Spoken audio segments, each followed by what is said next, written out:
Hi, it's Lerald, and I'm going to talk about my favorite farm strategy for Harvest and one of my favorite league farming strategies in Path of Exile at all, crop rotation. I'll just hit you right off the bat with the money graph here. I made over 10 divines per hour with this strategy while working on this video, and it only costs about 12 chaos per map worth of Harvest Scarabs.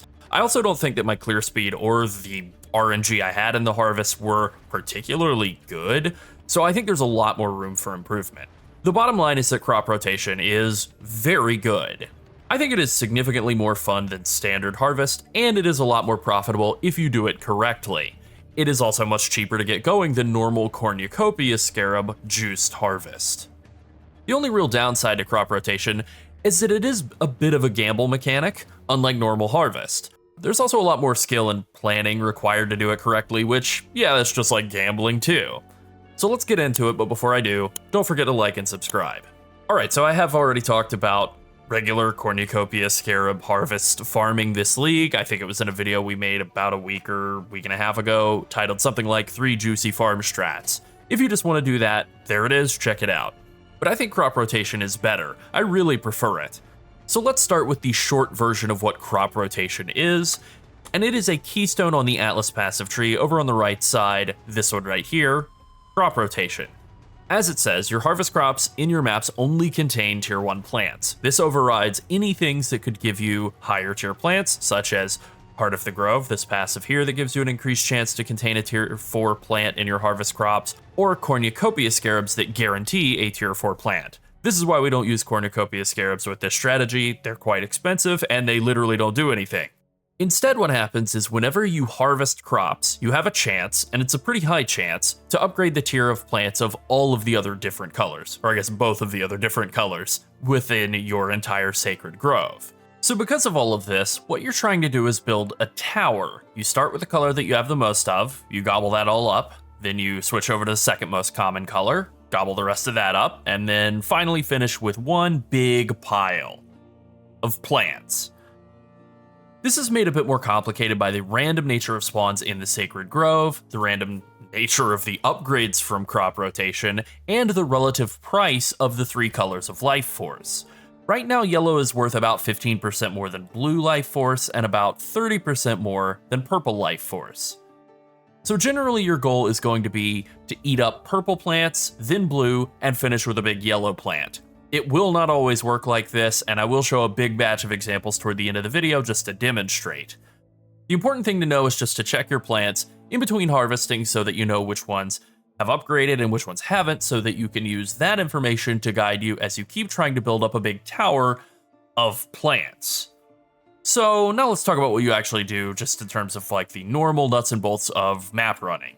Harvest scales with pack size, increased item quantity, and yes, rarity, not really, but they're all related anyways, so you do want to run 8 mod maps. Now you can run any map. I think Jungle Valley is probably the best because it's a fast map and the boss doesn't spawn until you enter her room, so you just don't ever enter her room, you skip the boss. You can kill her every 28 maps for the boss invitation if you want, but I did not bother during this entire stretch. Because the boss doesn't spawn in Jungle Valley, you will always have player altars as one of your options, and that means you have a much higher chance of getting quantity and rarity altar mods than you would if you were doing a normal map where you had to like clear through to the end of the map. I did red altars because that's what my build can handle. It's really not ideal. Blue altars are more lucrative, they will give more quant and rarity, but that does require being able to actually do them, and a lot of builds this league kind of struggle with blue altars since blue altar downsides heavily punish you for using charges or physical damage reduction, and both of those are super common at this moment. So red altars are definitely viable, definitely an approach you could use. I did, and I made over 10 divines an hour, so it definitely works. But, you know, it might have been more like 11 or 12 if I'd been using blue altars and I had a build that could do them. Another thing for doing Jungle Valley is that you do want to try to scry a better div card onto Jungle Valley. That's just kind of good for quality of life for doing all strategies on Jungle Valley, really. I scried Underground Sea onto Jungle Valley, and I got 1 Divine Beauty card during my 20 map test, which is pretty decent. Now, Dunes is also a good map. Again, you'll want to scry a better div card set onto Dunes, though. I think Atoll and Mesa are both good maps. Mesa in particular is really good. The bottom line is you just want a fast boss rushable map. You clear it out, get all the quant and rarity altars that you can, then jump into the harvest, clear it out, do the whole minigame, and then you're out and you're on to the next map. All right, so with that being said, here's my Atlas passive tree, and let's just gonna go ahead and jump into it here. I do have some blocker nodes. As you can see, I've blocked a lot of League mechanics that don't have particularly valuable Scarabs associated with them. And also because we've blocked this many nodes, we're getting, you get 2% chance to spawn other content that can be blocked through Atlas passives. We're not blocking Harvest since we want to actually do Harvest, and we do want the Harvest Scarabs. The Cornucopia Scarabs can be pretty valuable to sell off to people who aren't doing crop rotation. And so we've got 7 of these blocker nodes, which gives us 14% chance to spawn Harvest and Ultimatum, I suppose. And so we're getting 80% chance to spawn the Sacred Grove, which 80% is obviously not 100, but when you combine it with the 14% from these blocker nodes and the baseline 8% chance, that is over 100%. It's 102.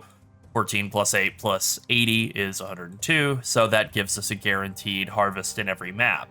This way we don't have to spend the, I don't remember what it is, 6, 8, 10, a fairly large amount of chaos per map on harvest in the map device. We can just take quantity and actually get 8% increased quantity of life force, since that does interact with each other nicely.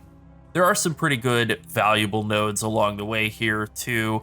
Just some of these small passives that give increased quantity of life force, doubling season, giving you a 10% chance for all of the life force to be doubled.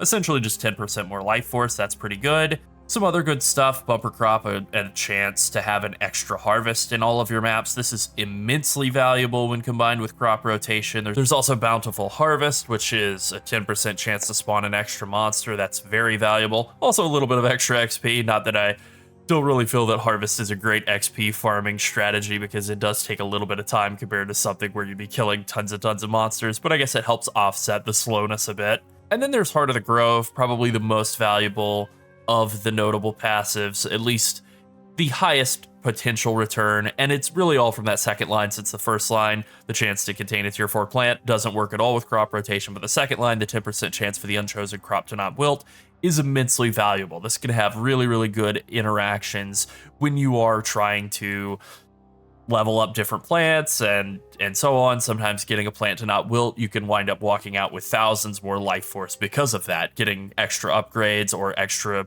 plants to harvest, just very valuable. Now, one downside to harvest is that it is pretty expensive in terms of points. There are a lot of wheels, and if you're not forcing harvest on using the map device, if you are using Call of the Grove and all the normal stuff that I have here, you actually do have to spend a lot of points on harvest. 4 in this wheel, or 4 in this branch, 3 in this branch, 4 down here, and a couple getting here. You have to take one of these sets of nodes over here to get to crop rotation, either Wild Drought or Primal Drought. Red tends to be, purple tends to be the most common type of plant, so you kind of want to reduce that chance. And then there's just a lot of other points as well. So you don't really have the points required to fully invest into another strategy like strong boxes or something, but you do have a lot of, you have all of the map mod effect, the whole top hat. You have all the map mod effect nodes in the tree. You have a lot of Scarab juicing. And so there's potential that you could go into some more Atlas passive, like Atlas passives that would give you more maps, something like Shaping the Skies. Since we're doing Jungle of the Valley, Shaping the World would literally be worthless, but just some more like map tier chance would be valuable. If you wanted to go in that kind of a direction, I do think that would be a good approach. Basically just combine Harvest with Corrupted 8 mod map farming. I think that's a really good strategy. I just haven't done that here because it is a bit more expensive, and I wanted to recommend a setup that would be super cheap, which I have. And on that note, this is the Scarab setup that I went with. I ran 1 Harvest Scarab of Doubling, which I think is about 12 Chaos or so, not terribly expensive. A Monstrous Lineage Scarab, which I think those were 7 to 9 Chaos, something like that. 2 Scarab of Adversaries, and 1 Scarab of Hunted Traders. Pretty much the sort of generic map juicing setup. And as I said, I think you could run more of a normal, like, Cartography Scarab of Corruption and Cartography Scarab of Escalation, even if you just put those 2 in instead of, say, the Scarabs of Adversaries. I think that would do a lot to give you a ton more maps. Now, the Monstrous Lineage just gives you magic pack size. It's more guys, you're already juicing pack size and quantity as hard as you can, so this will add a lot more dudes. The same goes with Hunted Traders. Hunted Traders just adds a lot more dudes, just a bunch of random guys that have drops, and that's pretty much all there is to it. And then Scarab of Adversaries adds 4 rare packs, but the rare packs have 2 rares per pack, so 8 rare monsters. And there you can put 2 of them in, so that's 16 rare monsters. It's not particularly strong. They're just 16 rare monsters, but they do drop stuff. Maybe you can get some divines, some valuable stuff. I got a random divine, and I'm gonna guess it was from one of these guys. Can't say that for sure, but you know, why not? These are pretty cheap at the very least, so they're, I think, a pretty good investment that just kind of works with the whole rest of the strategy. Again, I think Cartography, Scarab of Escalation, and Corruption is what I would kind of prefer to do, have more sustain on the maps, but I wanted to keep costs low. All right, now I'm gonna just kind of take a look here at my dump tab, and I did run into the Nameless Seer a few times. I always forget that guy's name. And I bought a couple of things that were decent from him, an Aziri's Foible and then a couple of Fourth Vows. Now, these are a little underrepresented in my Wealthy Exile tab. This one in particular is, I mean, very, very nicely rolled. Literal max, increased armor and energy shield on it. And then a pretty good chaos roll. So I think this is going to be listed as like 10 chaos, but it's actually, I'm probably going to 6-link it by hand. So it's probably more like a divine or a couple of divines. So, you know, that will require a little bit of work on my end, but this is what it looks like. This is the kind of the cost and the results here.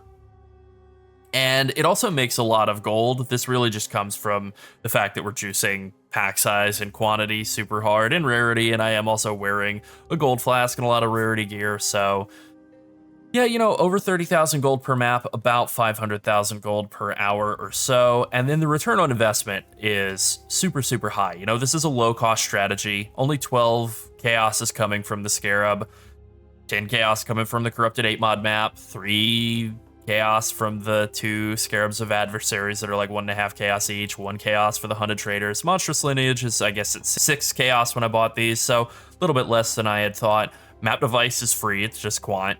So it's fairly budget-oriented strategy with a super high return relative to that super budget, and that's because there is a bit of skill required to it. It's not an obvious strategy, and it's not 100% consistent. There is some chance to have some bad luck, so that all kind of combines to make it justifiable that it would have this really, really, I mean, really, really good return on the investment. You know, we're more than tripling our money. That's pretty crazy.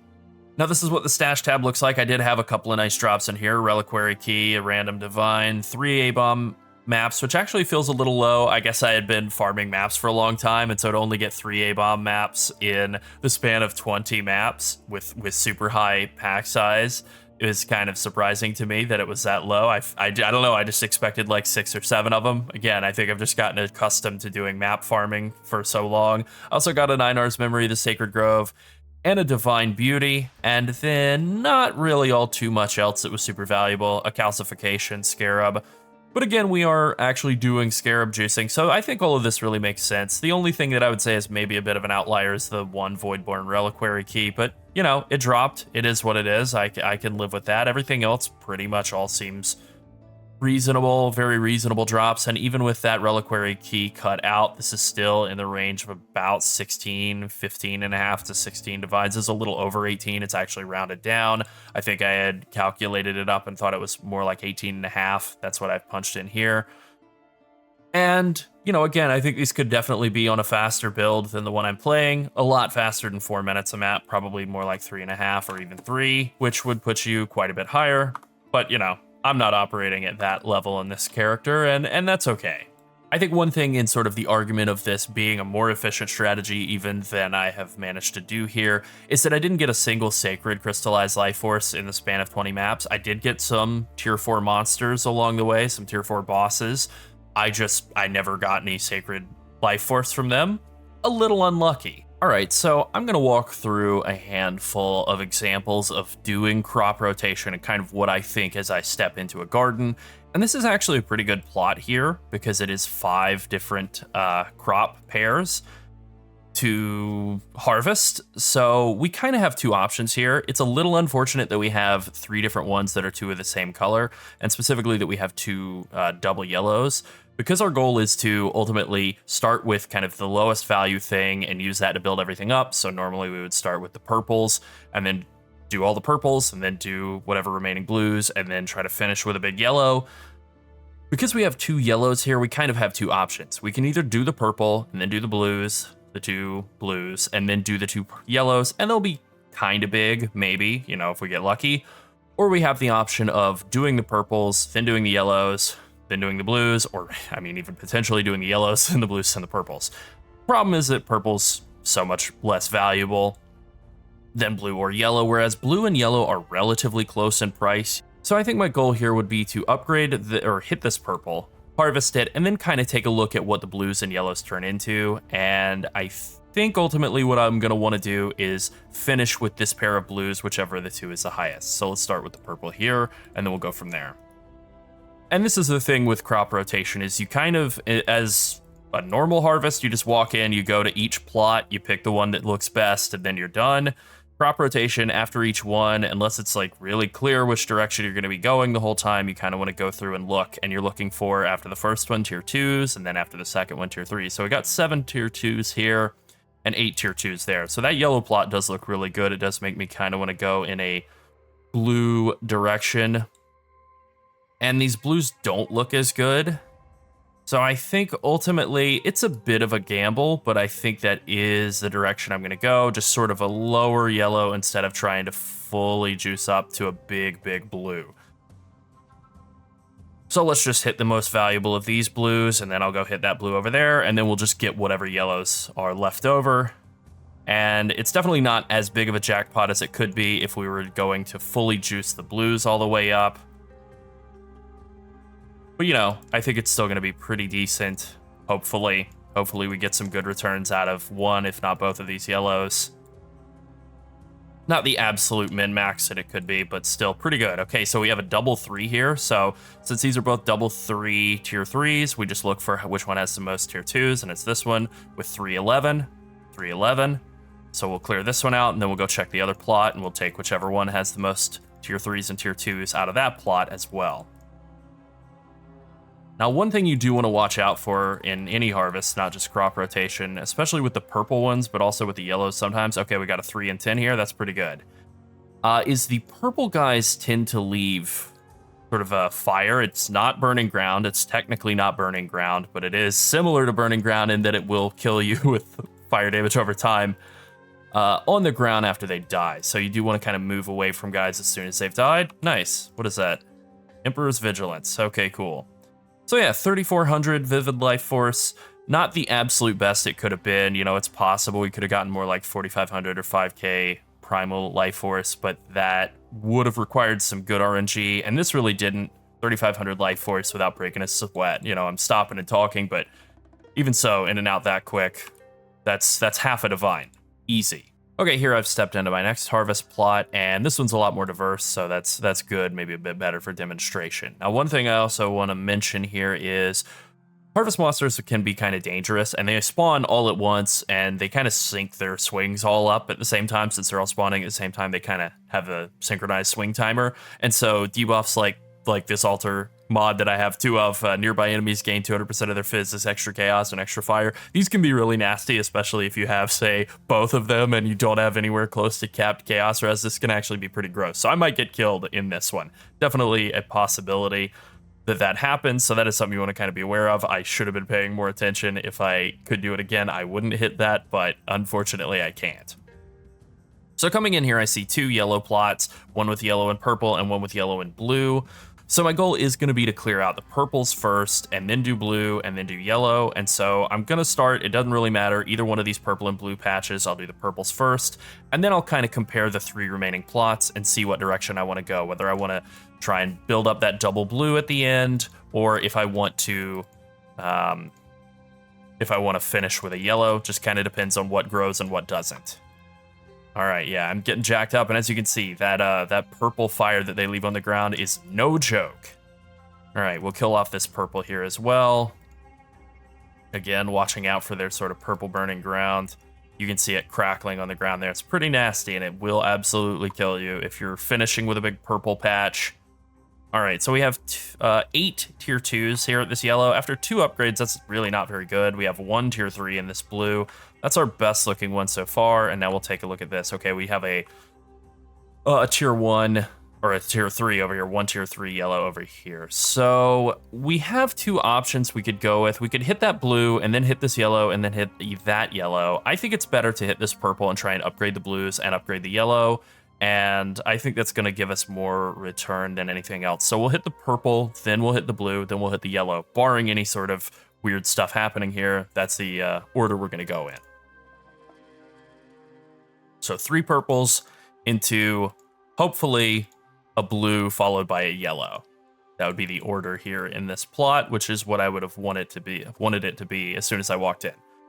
All right, 3 tier 3s is pretty good, and there's always the 10% chance that one of these doesn't, like, neither of them withers, so we could potentially get both. So that seems really, really good. And then we have 3 tier 3s here, and also 3 tier 3s here. So this is actually pretty good for blue, but unfortunately, I think that one is going to wind up withering, so we'll just hit this top one. And then hopefully the yellow will upgrade.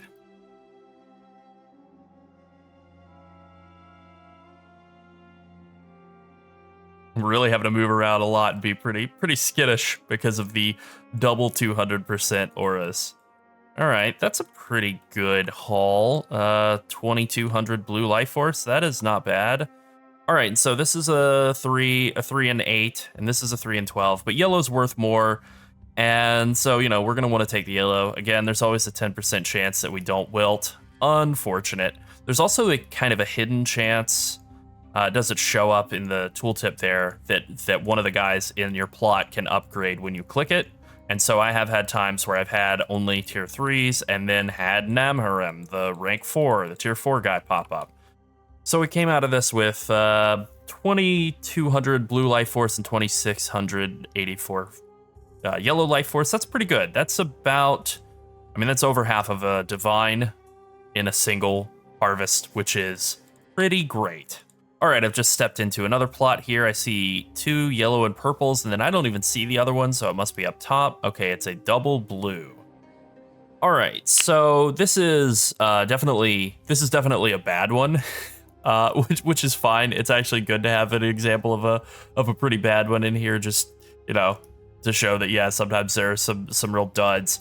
So I've had some that will just not have a yellow in them at all, and it'll only be 3 plots. And honestly, I think you're justified in just leaving in those cases. I think in this situation, we're still just going to want to try to build up a nice yellow. So I think we'll just do a purple, then we'll check the remaining yellow and blue, and then we'll go from there because we kind of want to keep our options open to do a blue. Either way, there's not really like a lot of stakes here, not very high stakes. Kind of a bummer. This is not a particularly juicy map. I didn't really get great mods anyway. So we did get an upgrade on our yellow here. We're just going to check the blues and see if we got an upgrade on one or both of these. Maybe we hit the yellow. We did, but the yellow got a better upgrade. It has 7 tier 2s, whereas the blues have 5 tier 2s and 2. So I'm just going to hit this 5 in the hopes that maybe I get lucky and have that 10% chance to not wither happen. It didn't happen, unfortunately. Obviously, if that had occurred, then we could have gotten a double upgrade into our yellow. That could have been good, and let's just see. Hopefully something upgraded. Honestly, all things considered, for a 3-plot harvest, this is actually pretty good. We got 2 tier 3s out of the deal here. We're probably going to walk out with over 1,000 life force, I would think. Around 1,000. Oh, no, not even. 912. Okay, I mean, not good, not great, but... Okay, here we have another 5-plot harvest, and this is actually one that's been pretty juicy. Bit of a rippy map. I've died twice on it to Goatmen. You can see 167% Fizz's extra lightning, and then stealing charges on hit, and less area of effect. So, bit of a rough map. And then I have 2 of the Eldritch, no, just one of the Eldritch mods that gives you Fizz's extra chaos to nearby enemies, so definitely gonna have to play a little careful on this one. But as you can see, it's a pretty good set of harvests. We only have 1 double blue over there, and then everything else is kind of multicolored, so this is pretty good for us. So in the interest of wanting to kind of build up purple, then blue, then yellow, I think we're just gonna start with this purple and blue plot. And we'll hit this purple, then we'll check all of our yellows, and barring this yellow really exceeding expectations, we'll probably hit this purple, then we'll go hit whichever of the double blues looks better, and then we'll compare the last 2 plots, and we'll either do double yellow, or we'll do 1 blue and then 1 yellow. probably one blue and one yellow. That's kind of the plan. So let's just go ahead and get right to it. See how it comes along. And as always, watch out for that purple burning ground. Okay, we got 5 tier 2s. That's not amazing. Not anything impressive, really. 4 tier 2s over here on both of those. That's fine. 5 and 7. Okay, this is looking much juicier over here. That bottom yellow plot, and then 5 here and 8 here. All right, so yeah, I think we're good to just proceed along with that plan exactly as we'd kind of wanted to. And it is looking like we're going to finish with yellow at the bottom plot and probably do blue at that plot over on the right, since that blue one had 8 tier 2s. We got lucky and we didn't wither this one, so we might be able to finish with that yellow one, actually. We'll kind of compare. Okay, we have 9 tier 2s here. No tier 3s, though, unfortunately. We have a tier 3 here and a tier 3 here. And then 2 tier 3s and, let's see, 5 tier 2s. So it kind of looks at this point like we could justify switching over to hitting this yellow and trying to build up to maximize this blue here. But we have this double blue, so I think we're better off just still trying to go for yellows, and I think that's what I'm going to do. I'm just going to hit this. Oh my goodness. All right. Yeah, it looks like we would have been better off going for maximizing blues. Sometimes it can be like that. Pretty rare to hit a double 10% chance, like, you know, back to back. That's pretty low, but that's fine. All right, hey, we got 2 tier 3s here, so that looks pretty good. So now we're just going to look around for our best remaining blues, finish those off, and then just try to go for yellow. So we have a double tier 2 here, or double tier 3 there, and a double tier 3 here. And let's see what this yellow up top is. Double tier 3. So we have the standalone blue. We might as well hit it. We're going to be finishing with yellows, so we're going to hit this and then just kind of look around, see which of the two has the weaker yellow, and then we'll finish off with 2 yellows back to back, and hopefully we can get like over 6k. That would be nice. All right, this is looking pretty good. 5 tier 3s. That's pretty good. 8 tier 3s. This one's better. All right. I think in this case, I don't think we're going to get enough juice out of hitting another yellow or hitting another blue and upgrading the 2 remaining yellows. This is awfully hard to justify like giving up any of these yellows. I think I will gamble and give up 5 tier 3s, as tough as that is. It's a gamble, right? You can't know. All right, let's do it. Don't make me think twice. Oh, God. All right. Hopefully we get some tier 4s. Hopefully we get multiple tier 4s on the remaining yellows. And this winds up being worth it, because that was definitely a big sacrifice of yellow juice that I just gave up by hitting that. All right, 11. I feel pretty good about that. And then did we get any tier 4s? We didn't. We went from, what was it, 8 and 5 to 11 and 6. So we've got, I guess, 4 more. That does feel like an L, but it is what it is. Maybe we'll get some of the secret upgrades where we get some tier 4s. We have a lot of tier 3s available to upgrade into a tier 4, so it's possible. Good lord. All right, not on this plot, but we still have 1 more yellow to hit. All right, time to put down the spawn and see how many yellows we came out with. Yeah, we could have come out with more yellow if I had just accepted and not gambled, but you know, you got to risk it to get the biscuit, so it is what it is. 8,882. So over a divine, that probably could have been over 10,000. So, you know, I gambled a little bit, but we did come out with almost 1,000 blue. So it's not a terrible gamble by any stretch. It probably wound up breaking even. Honestly, the difference is probably only like a dozen chaos or something. So not a bad gamble. All right, okay, this is my last one of this set of maps anyway, and I kind of came out with a perfect dud here at the end. So this is actually super simple. It is 2 double yellow plots and then a blue and a purple. And so there's just no way that doing either the blue or the purple and trying to hope that the yellows would be good would be profitable. So we're just going to do 1 yellow, then we're going to do another yellow, and then we're going to do either the blue or the purple, whichever one upgrades the most.